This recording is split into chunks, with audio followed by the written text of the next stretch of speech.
4 tubes of hair dye, 20 volume developer, color treatment, after color treatment, hair mask, color corrector, hair oil, touch-up spray, more conditioning treatment, application thingies, lots of stain gloves, remover, bond repair, special shampoo, and 26 boxes of hair dye.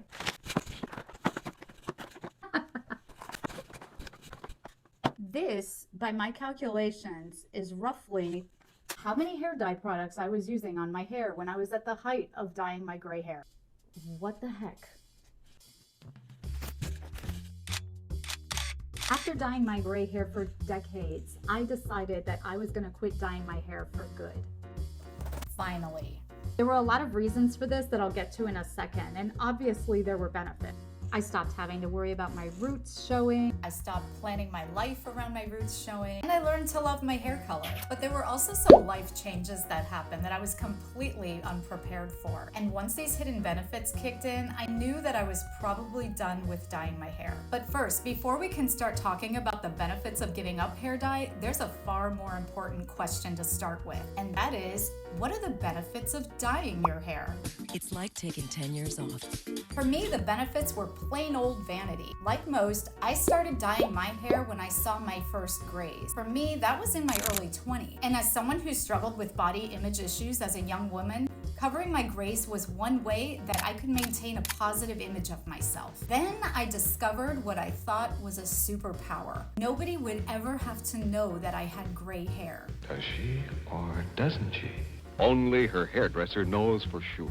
Combine this with a society that perpetuates youth. By my mid-20s, I had adopted an identity as the girl who would never go gray. This continued throughout my 20s and into my 30s. As anyone can tell you, the older that I got, the more advanced in my career that I became, the more often I dyed my hair. The pressure to maintain this look and remain youthful and professional grew and grew with each passing year. I was successful in my career. I had a family. And throughout all of this, coloring my hair was just part of my routine. But in my 40s, something started to change. My dyed hair had helped me survive the insecurities of my younger years. It helped me build the confidence that I needed to excel in various areas of my life. But it also began to get old for me. Life had changed, my values had changed, and more than anything else, the amount of time and effort needed to keep my hair color had changed. I do not have time for you. I was getting more and more gray hair, and my gray hair was not taking the color as well anymore. I started dyeing it just a simple, single process, Sharpie pen kind of color at home, just so I could maintain it myself. I dealt with hot roots, I dealt with unblended and patchy color, and I dealt with fried hair.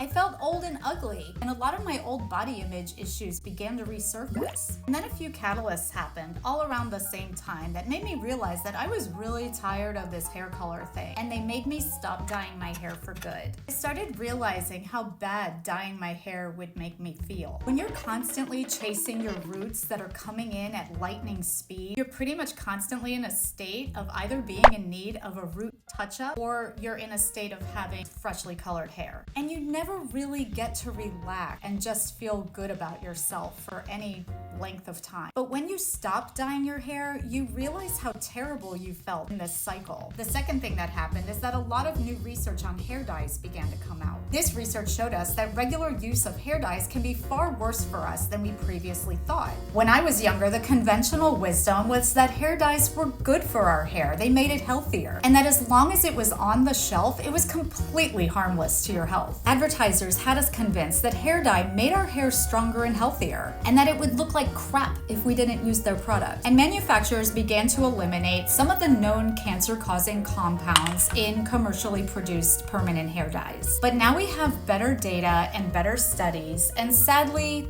the news is not that great. I'll never dye my hair again. Okay, maybe just one more time. Not only is it bad for you and your hair if you do it 1 or 2 times, but if you're constantly dyeing your hair like I was for many, many years, whether you want to admit it or not, your hair is probably damaged. It makes your hair weaker, more prone to breakage and split end, and it makes your hair really dull and lifeless when the hair dye finally starts to fade. That makes you want to dye it again to cover up the damage that was caused by the hair dye. In a few weeks, you have to do it over again, and as time goes on, you have to do it more often in order to get it to look good again. And the cycle just keeps going. On top of that, the fact that knowing I wanted healthy hair, and yeah, you feel a little bit weird buying that medium brown number 5. By weird, I mean you know you can't have it both ways.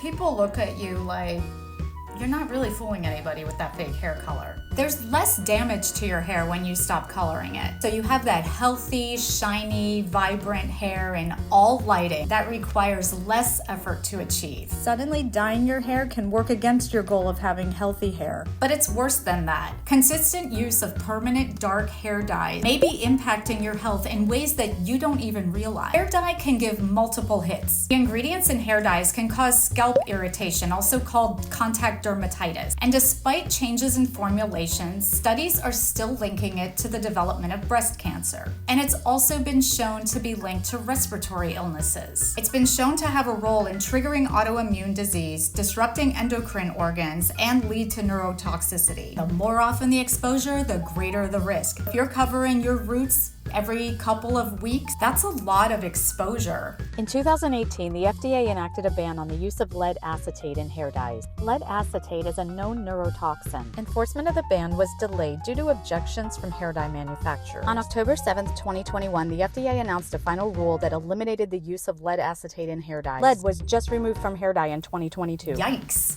I choose not to run. But the final and perhaps the most important thing is that I was diagnosed with an autoimmune disease. It's impossible to overstate how big of a deal this diagnosis had on my day-to-day health after being healthy my whole life. And I suddenly found myself wanting to do anything that I could to get healthy again. When you get diagnosed with something like this, you start looking at all the things in your life that you're doing that might be impacting your illness and negatively impacting your health. Since hair dye might have a role in triggering autoimmunity and in increasing inflammatory reactions, it seems stupid to keep doing something that might have contributed to my illness. Everything that I started to learn about hair dye indicated that it probably wasn't the healthiest thing for me. Giving up hair dye eliminated the potential impact that my hair dye habit might have been having on my health. First of all, you're no longer putting potentially toxic chemicals on your hair and on your scalp, so you can keep working on getting healthy without wondering if hair dye might have been keeping you from getting better. Second of all, I was making other positive changes. I was eating better and exercising. So you have healthy behaviors that are impacting you in a positive way. Suddenly using products that may potentially counteract all of your healthy efforts have costs and downsides. Finally, everything reached a head when I started looking into actually going gray and realizing that it wasn't as scary as it had seemed. I remember getting on Instagram and seeing pictures of gorgeous women with fully grown out gray or silver or white hair. And I looked in the mirror and I said to myself this time, what am I doing? So I gave it up. In other words, I'm quitting. This is it. I'm done. I quit. Initially, I was gonna do 6 months. And the 6 months was so amazing that I was like, okay, I'm gonna keep going up to a year. And then I kept going. And I just never looked back. And I've been hair dye free ever since. It's pretty crazy. My goal is to continue to inspire women to embrace their gray hair if they want to embrace their wavy hair, their curly hair if they want to, and to do other hard things so that you can live the life of your dreams. But the final thing, and perhaps the most important thing, is that I started to see gray hair as a beautiful, beautiful hair color. It is impossible to overstate how big of a deal this mental shift had on my own self-image. Everything on social media seems to revolve around perfection, youth, image, and products to maintain it all. And embracing my gray hair was in many ways the opposite. First off, it's this idea of letting go of perfection and finding your authentic self. And because the journey is long, there's this gradual shedding of a previous version of yourself into this new, confident version of you. Okay, let's talk about the benefits of going gray and why you should too. First, there were the obvious benefits. I saved time, I saved money, and I stopped obsessing over my gray hair showing up very soon after I dyed it. But there were some unexpected benefits that took me a little bit by surprise. Number one was less insecurity. I actually began to notice this after I skipped what would have been the next time I would have dyed my hair. The first days I would notice that I'm due to dye my hair again, I would get down about myself. I'd really get focused on my appearance. But since ending the hair dye cycle, I find that I'm just much more on an even keel. This has been an unexpected boon in my self-esteem. There's much less energy being spent resenting my gray roots and planning my life around hair dye or planning hair dye around my life, and more energy spent investing in myself. I thought dyeing my hair was giving me confidence and self-esteem, but it was actually giving me the opposite. Number two is more clarity about my values and my priorities. Even during the time when I was in that endless hair dye cycle, I would still get excited about making positive changes that would make my life better. I wanted to get out of debt. I wanted to get in shape. I would dedicate myself to doing these things, reading all the books, watching all the videos, only to start questioning myself a few days later. I would ride this roller coaster, one day knowing exactly what I was supposed to do, and another day falling into complete despair over the enormity of the task. Now I have a handful of goals that I know I want to accomplish, and I focus on them. Number three is new friendships. I dyed my hair because everybody I knew dyed their hair. It was expected that if you have gray hair, you're gonna cover it up. And if you don't cover it up, people are gonna judge you. The epiphany I had is that if people were going to judge me over the color of my hair, then maybe I shouldn't be friends with those people. For some reason, this thought never occurred to me while I was dyeing my hair, but now that I don't, it seems like the most obvious thing in the world. It goes without saying that if you need to do something in order to avoid the judgment of others, then maybe you don't need those others in your life. You should do what you want without fear of judgment. Sticking to the friends that support you is a real case of quality over quantity, and I like that a lot. Number four is changed focus. For years, I thought I loved my dyed hair color. Turns out, I was just afraid that my gray hair wouldn't be pretty.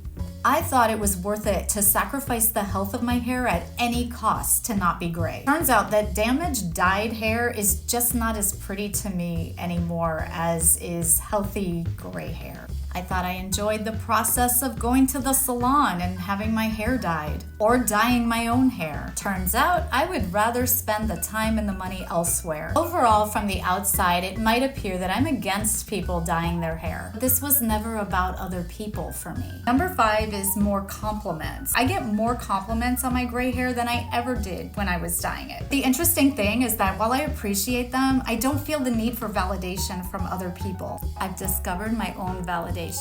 It's pretty crazy.